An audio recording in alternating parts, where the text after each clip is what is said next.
अस्सलाम वालेकुम, मैं हूं मारिया अली। आप देख रहे हैं मेरा चैनल। बीवी और बेटियों के कातिल के कब्जे से 5 मोबाइल बरामद हो चुके हैं। फवाद ने वीडियोस बनाने वाला मोबाइल अनलॉक करने से साफ इनकार कर दिया है। किस ऐप से जी वीडियो को लाइव स्ट्रीम किया गया, किस किस को वीडियोस और पिक्चर्स बनाकर सेंड की गई, भयानक इंकशाफात आज की वीडियो में शामिल करेंगे। फवाद ने अपना मुंह और मोबाइल दोनों जो हैं इस वक्त बंद किए हुए हैं। तमाम सबूत उस मोबाइल में मौजूद हैं और पुलिस मुसलसल कोशिश कर रही है, उसको कन्विंस करने की कोशिश कर रही है कि तुम इसको अनलॉक करो। पुलिस ने जी बड़ा कदम उठा लिया है। फवाद ने अपना बयान किसके मोबाइल पर टाइप करके लिखा था, डेटा डिलीट करने की कोशिश किसने की थी, इसने किसको क्या कुछ कहा था, क्या पुलिस कभी जो है वो 4 कत्ल करने का मोटिव जान पाएगी, दुनिया तक सामने रख पाएगी। कराची का कसाई जो है उसकी हरकतें जो हैं वो हर गुजरते दिन के साथ बड़ी हौलनाक हो रही हैं और कुछ ऐसी हौलनाक तफसीलात जो हैं आज की वीडियो में शामिल करूंगी जिससे आपको इल्म होगा कि जस्टिफिकेशंस जो हैं वो देना सरासर गलत है। किसी को कत्ल किया है, 1 2 3 नहीं, 4 इंसानी जानों को जो है वो मार दिया और इस बुरी तरह मारा है। यकीन करें कि मेरे कुछ जानने वाले हैं और उन्होंने मुझे कुछ ऐसी चीज़ें बताई, यकीन करें रूह काम जाती है कि जब कत्ल हुआ जो लोग मोहल्ले के थे उनमें से वो एक थे, वो वहाँ पर गए, उन्होंने जो देखा उन्होंने कहा कि पुलिस तो वो एक्सप्लेन ही नहीं कर सकती जो हमने देखा और मुझे जो है वो कई दिन तक नींद नहीं आ पाई।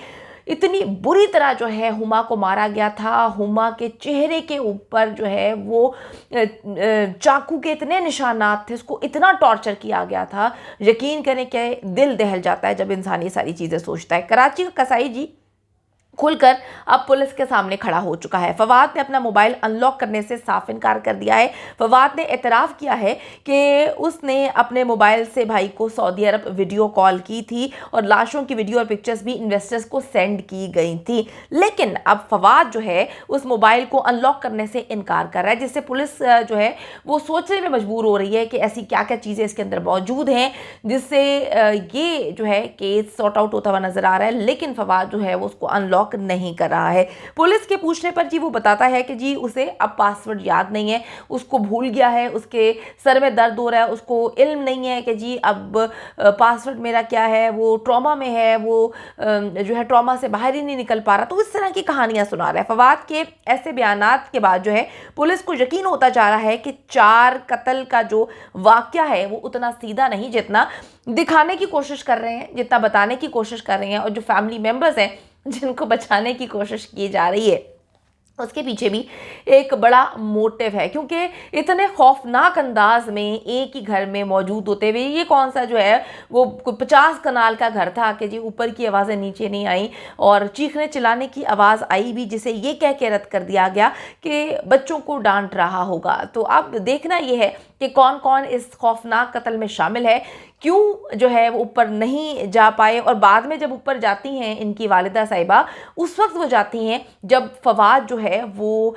अपने आप को अपनी खुदकुशी करने की कोशिश कर चुका होता है और फ़ौरन एम्बुलेंस आ जाती है, फ़ौरन जो है वालिदा साहिबा भी ऊपर चली जाती हैं, 1.5 घंटे बाद भाभी भी ऊपर चली जाती हैं और फिर उसको जो है बचा लिया जाता है। तो मैं आपको बताती चलूँ कि अब जो है पुलिस उसको यकीन होता जा रहा है कि 4 कत्ल का वाकया इतना सीधा नहीं है, इसमें बहुत सारी चीज़ें छुपाने की कोशिश की जा रही है।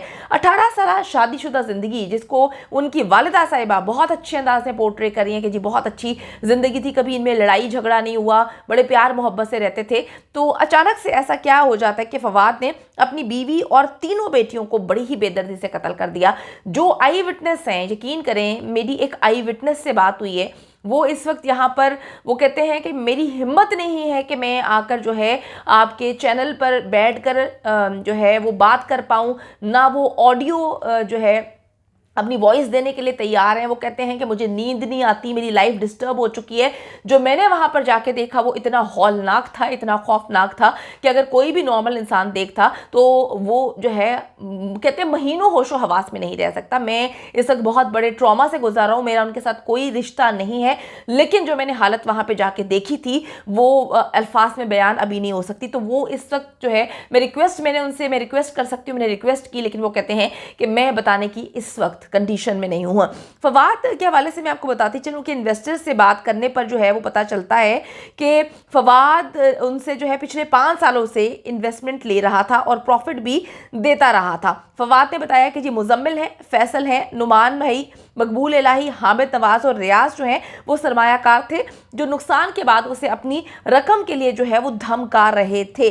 लेकिन बड़ी अजीब सी बात है कि इन्वेस्टर से जब बातचीत की गई, उनको शामिल तफ्तीश किया गया, वो कहते हैं कि हम अपने पैसे लेने का तकाजा तो कर रहे थे लेकिन हमने आज तक धमकियां नहीं दी। इन्वेस्टर्स का ये भी कहना है कि पैसे तो हमने फवाद से लेने हैं क्योंकि फवाद ने हमसे कर्ज लिया है, तो बीवी बच्चों का क्या कसूर था? बीवी बच्चों को कत्ल करके तस्वीर भेजने का मकसद अभी तक हमें समझ नहीं आ पाया। पुलिस जो है फवाद के अदम ताउन से मुकम्मल तौर पर तंग आ चुकी है और उसके मोबाइल को फोरेंसिक के लिए जो है अब भेजने की तैयारियां कर रही है क्योंकि 5 मोबाइल निकलना, एक ऐसा इंसान जिसको पोर्ट्रे करने की कोशिश की जा रही है, बड़ा ही बेचारा गरीब है, बेचारा मतलब बेचारा एक इंसान, एक कातिल जिसने 4 लोगों का कत्ल कर दिया, वो बेचारा हो गया। यानी कि ये बताने की कोशिश की जा रही है उसकी फैमिली से और हुमा की फैमिली से, तो उसको मजलूम साबित करने के लिए भरपूर इस वक्त जो है एड़ी चोटी का जोर लगाया गया है। लेकिन कुछ लोग जो हैं वो उसको मासूम साबित करने की कोशिश करें, जस्टिफिकेशन क्या दे रहे हैं? देखिए जी, बड़ा मसला है।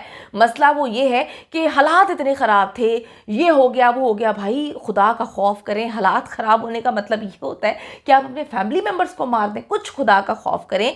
एक एक लफ्ज़ जो है वो बड़ा इंपॉर्टेंट है। बहुत सारे दरिंदे हमारे माशरे में रहते हैं जो औरतों पर पहले ही जो है मार कुटाई की उनको आदत होती है, अपनी बीवियों को पाँव की जूती कुछ लोग समझते हैं। उनको अगर ये चीज़ पता चलेगी या वो ये इस केस को देखेंगे कि भाई अगर आप परेशानी में हैं तो आप अपने बच्चों का कत्ल कर दे, तो ये काबिल कबूल नहीं है। ये इसको जितनी इसकी मजम्मत की जाए, पाकिस्तान की आवाम को मजम्मत करनी चाहिए और इस केस के लिए खड़े होना चाहिए। अच्छा जी, अब जो है पुलिस मुकम्मल तौर पे तंग आ चुकी है। अब वो चाहती है कि पता चल सके कि 29 नवंबर को 1 से 3 बजे के दरमियान कौन कौन फवाद से उस वक्त राब्ते में था, इस कसाई ने कत्ल की वीडियो किन ऐप्स पर जो है वो स्ट्रीम की, किस किस को वीडियोस और पिक्चर्स जो है वो भेजी गई, आखिरी कॉल किसे और क्या किया गया, क्या बोला गया, किस किस के साथ राब्ते में था, किससे राब्ते में नहीं था। पुलिस की इन्वेस्टिगेशन जो हो रही है, उसका इन्वेस्टिगेटिव जो ऑफिसर है उनका मानना है कि फवाद झूठी कहानी सुना रहा है क्योंकि उसे मालूम है कि उसके खिलाफ कोई गवाह नहीं है। उनकी वालिदा भी उनके मुताबिक झूठ बोल रही हैं कि कत्ल से पहले जो है एक आदमी, एक कातिल फ़ोन करता है अपने भाई को सऊदी अरब, उसके बाद सऊदी अरब से भाई अपने मुख्तलिफ भाइयों को बता देता है पाकिस्तान में कि वो कत्ल करने लगा है, लेकिन 1.5 घंटे तक ना वालिदा, ना कोई भाई, ना भाभी जो है वो नीचे से ऊपर आते हैं, जैसे कि पता नहीं कितने मीलों का सफ़र था जो उन्होंने तय करना था। अपनी जी तजर्बे की बुनियाद पर पुलिस का कहना है कि फवाद अदालत में 164 के बयान में पुलिस के दिए हुए बयान से जो है वो मुकर जाएगा क्योंकि उसको बचाने की कोशिश की जा रही है। इस वक्त सबसे अहम सबूत फवाद के मोबाइल हैं। 5 मोबाइल में से एक मोबाइल जो है हर वक्त फवाद के पास रहता है और कत्ल करने के बाद फवाद ने उस मोबाइल को ऑफ कर दिया है। अब वो ही कह रहा है कि उसे मोबाइल का पासवर्ड याद नहीं है, वो अनलॉक नहीं कर पा रहा, कह रहा है मुझे कुछ याद नहीं है। अगर फवाद सच्चा होता तो अपने मोबाइल को अनलॉक करके पुलिस के हवाले कर देता जो वो कहानी सुना रहा है। अगर हालात ऐसे ही रहे तो पुलिस जी बहुत जल्द केस से अपनी जान जो है वो छुड़ा लेगी क्योंकि केस का मुद्दई जो है वो पुलिस खुद है। कोई भी सामने आकर जो FIR दर्ज नहीं करवा रहा। और आप देखें कि इस वैशी कसाई को इसके घर वाले या हुमा के घर वाले जो है वो माफ़ कर देंगे। 4 इंसानी जानों के जो है कीमत वो इसको छोड़ने पर जो है रजामंदी जाहिर की जाएगी। तो अब आप देखें कि किस तरह से बेदर्दी से इस दरिंदे ने जो है वो उनको मारा है और इसको बता दिया गया है कि पुलिस जो है वो कब तक सर खपाएगी, वो पीछे हट जाएगी क्योंकि पुलिस मुद्दई है। और हुमा की फैमिली जो है वो सामने आ नहीं रही, वो वैसी तुम्हारी तारीफ़ें कर रही है। और जो फवाद की फैमिली है वो कहती है कि हमारा बेटा मासूम है। तो जो हालात हैं इसके मुताबिक फवाद को बहुत जल्द जो है वो बाइज्जत बरी कर दिया जाएगा। पाकिस्तान की आवाम को जो है हर हाल में साथ देना चाहिए हुमा का और उसकी उन 3 बेटियों का जिनको बेदर्दी से उनके दरिंदे कातिल बाप ने जो है वो मौत की वादी में उतार दिया है।